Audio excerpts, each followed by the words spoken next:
अस्सलाम वालेकुम एवरीवन। कैसे हैं आप सब? लास्ट एपिसोड में आपने देखा कि सालार पाकिस्तान आ चुका था। अब सालार को ये नहीं पता कि वो आगे किस बहुत बड़ी मुसीबत में फंसने वाला है। तो देखते हैं इस एपिसोड में उसके साथ क्या होता है। इसकी खिड़कियों के पार वसी साइड लॉन की दूसरी तरफ हाशिम मुबीन का घर नजर आ रहा था।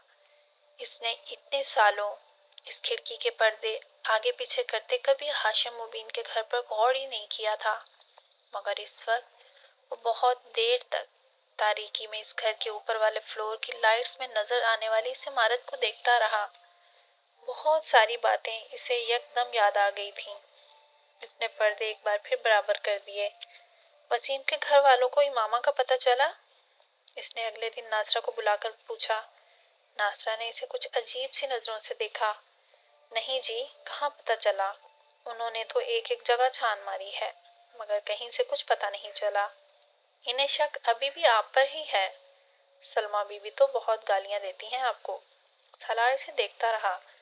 घर के नौकरों से भी पुलिस ने बड़ी पूछगछ की थी, मगर मैंने तो मजाल है जरा भी कुछ बताया हो। उन्होंने मुझे काम से भी निकाल दिया था, मुझे भी, मेरी बेटी को भी, फिर बाद में दोबारा रख लिया। आपके बारे में मुझसे पूछते रहते हैं। शायद रखा भी इन लोगों ने दोबारा इसीलिए है कि यहाँ की खबरें मैं वहाँ देती रहूँ। मैं भी आए बाएं शाएं करके टाल देती हूँ।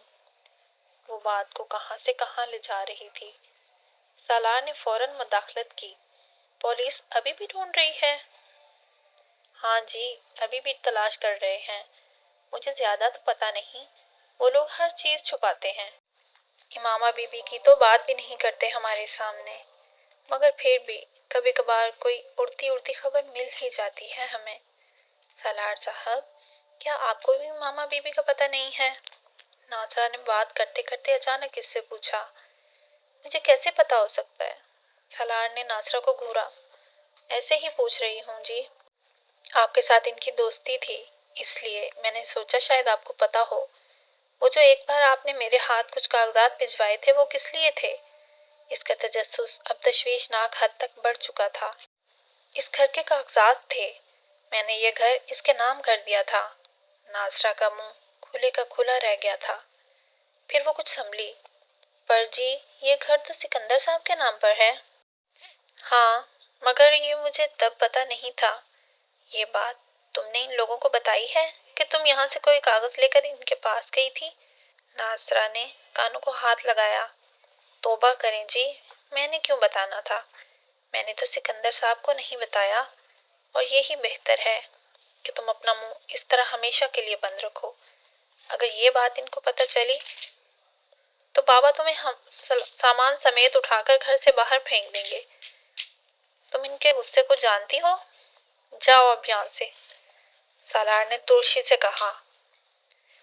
नासर खामोशी से इसके कमरे से निकल गई। वो वीकेंड पर कभी कभार हाइकिंग के लिए मार्गला की पहाड़ियों पर जाया करता था। वो वीकेंड नहीं था, मगर अचानक ही इसका मूड वहां जाने का बन गया। हमेशा की तरह गाड़ी नीचे पार्क करके वो एक बैग अपनी पुश्त पर डाले हाइकिंग करता रहा। वापसी का सफर इसने तब शुरू किया था जब साए लंबे होने लगे थे। वो अंदाजा कर सकता था कि इसे अपनी गाड़ी तक पहुंचने में 2 घंटे लगेंगे। वापसी के सफर को कुछ तेजी से तय करने के लिए वो सड़क पर आ गया जहां से आमतौर पर लोग गुजरते थे। इसने अभी कुछ फासला ही तय किया था जब इसे अपने पीछे तेज कदमों की आवाज सुनाई दी। सालार ने एक नजर मुड़कर देखा। वो 2 लड़के थे जो इससे काफी पीछे थे, मगर बहुत तेजी से भागकर इसकी तरफ आ रहे थे।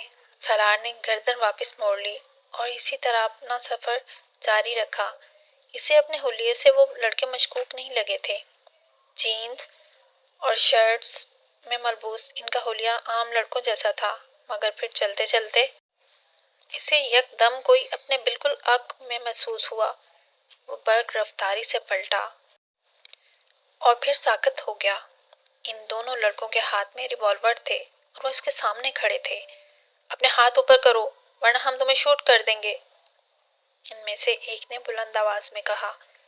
सालार ने बेइख्तियार अपने हाथ ऊपर उठा दिए। इनमें से एक इसके पीछे गया और बहुत तेजी से इसने इसे खींचते हुए धक्का दिया। सालार लड़खड़ाया मगर संभल गया। इधर चलो। सालार ने किसी किस्म की मज़ाहमत के बगैर इस तरफ जाना शुरू कर दिया जहां वो इसे सड़क से हटाना चाहते थे ताकि कोई यकदम वहां ना आ जाए।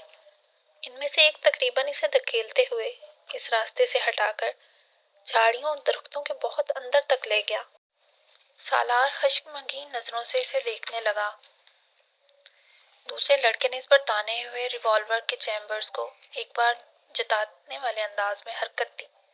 पहले लड़के ने एक और थप्पड़ इस बार सालार के दूसरी गाल पे दे मारा। अब देखो इस तरह। जॉगर्स उतारो, इसने सख्ती से कहा। सालार ने इस बार इसकी तरफ देखे बगैर नीचे झुककर आहिस्ता आहिस्ता अपने दोनों जॉगर्स उतार दिए। अब इसके पैरों में सिर्फ जुराबें रह गई थीं। अपनी शर्ट उतारो। सालार एक बार फिर एतराज करना चाहता था मगर वो दोबारा थप्पड़ खाना नहीं चाहता था। अगर इन दोनों के पास रिवॉल्वर ना होते तो वो जिस्मानी तौर पर इनसे बहुत बेहतर था और यकीनन इस वक्त इसकी ठुकाई कर रहा होता, मगर इनके पास रिवॉल्वर की मौजूदगी ने यकदम ही इसे इनके सामने बेबस कर दिया था। इसने अपनी शर्ट उतारकर इस लड़के की तरफ बढ़ाई। नीचे फेंको, इस लड़के ने तहकमाना अंदाज में कहा। सालार ने शर्ट नीचे फेंक दी। इस लड़के ने अपने बाएं हाथ को जेब में डालकर कोई चीज निकाली। वो प्लास्टिक की बारीक डोरी का एक गुच्छा था। इसे देखते ही सालार की समझ में आ गया कि वो क्या करना चाहते हैं। वो बेइख्तियार परेशान हुआ और शाम हो रही थी। कुछ ही देर में वहां अंधेरा छा जाता और वो वहां से रिहाई किस तरह हासिल करता। देखो, मुझे बांधो मत, मैं किसी को कुछ नहीं बताऊं। तो मेरा बैग और मेरी कार ले जाओ, इस बार इसने मदाफियाना अंदाज में कहा। इस लड़के ने कुछ भी कहे बगैर पूरी कुव्वत से इसके पेट में एक घोंसा मारा। सालार दर्द से दोहरा हो गया। इसके मुंह से एक चीख निकली। कोई मशवरा नहीं, इस लड़के ने जैसे इसे याद कर पाया और जोर से एक तरफ धकेला। दर्द से बिलबिलाते हुए सालार ने अंधों की तरह इसकी पैरवी की। एक दरख्त के तने के साथ बिठाकर इस लड़के ने बड़ी मुहारत के साथ इसके दोनों बाजुओं को पतले से तने के पीछे ले जाकर इसके कलाइयों पर वो डोरी लपेटना शुरू कर दी। दूसरा लड़का सालार से जरा फासले पर इधर उधर नजरें दौड़ाते हुए सलग पर रिवॉल्वर ताने रहा। इसके हाथों को अच्छी तरह बांधने के बाद इस लड़के ने सामने आकर इसके पैरों की जुराबें उतारी और फिर फर्स्ट एक्टेड में मौजूद कैंची से इसने सालार की शर्ट की पट्टियां काटनी शुरू कर दी। इसमें से कुछ पट्टियों को इसने एक बार फिर बड़ी मुहारत के साथ इसके टखनों के गिर्द लपेटकर गिरा लगा दी। फिर इसने टिश्यू का पैकेट खोला और इसमें मौजूद सारे टिश्यू बाहर निकाल लिए। मुंह खोलो। सालार जानता था वो अब क्या करने वाला है। वो जितनी गालियां इसे दिल में दे सकता था इस वक्त दे रहा था। इस लड़के ने यके बाद दिगरे वो सारे टिश्यू इसके मुंह में ठोंस दिए और फिर शर्ट की वाहद बच जाने वाली पट्टी को घोड़े की लगाम की तरह इसके मुंह में डालते हुए दरख्त के तने के पीछे इसे बांध दिया। दूसरा लड़का अब इत्मीनान से बैग बंद कर रहा था। चंद मिनट के बाद वो दोनों वहां से गायब हो चुके थे। इनके वहां से जाते ही सालार ने अपने आप को आज़ाद करने की कोशिश शुरू कर दी, मगर जल्दी इसे अंदाज़ा हो गया कि वो एक बहुत बड़ी मुसीबत में गिरफ्तार हो चुका है। इस लड़के ने बड़ी मुहारत के साथ इसे बांधा था। वो सिर्फ हिलने जुलने की कोशिश से खुद को आज़ाद नहीं कर सकता था, ना ही डोरी ढीली कर सकता था। वो डोरी इसकी हरकत करने पर इसके गोश्त के अंदर घुसती हुई महसूस हो रही थी। इसकी हालत इस वक्त बेहद ख़राब थी। वो न किसी को आवाज़ दे सकता था, ना दूसरे तरीके से खुद अपनी तरफ किसी को मुतवज्जे कर सकता था। इसके इर्द गिर्द का दामन झाड़ियाँ थीं और शाम के ढलते सायों में इन झाड़ियों में इनकी तरफ किसी का मुतवज्जे हो जाना कोई मौजज़ा ही हो सकता था। इसके जिस्म पर इस वक्त लिबास के नाम पर सिर्फ घुटनों से कुछ नीचे तक लटकने वाली बरमूदा शॉर्ट्स के अलावा और कुछ भी नहीं था। और शाम होने के साथ साथ खुनकी बढ़ रही थी।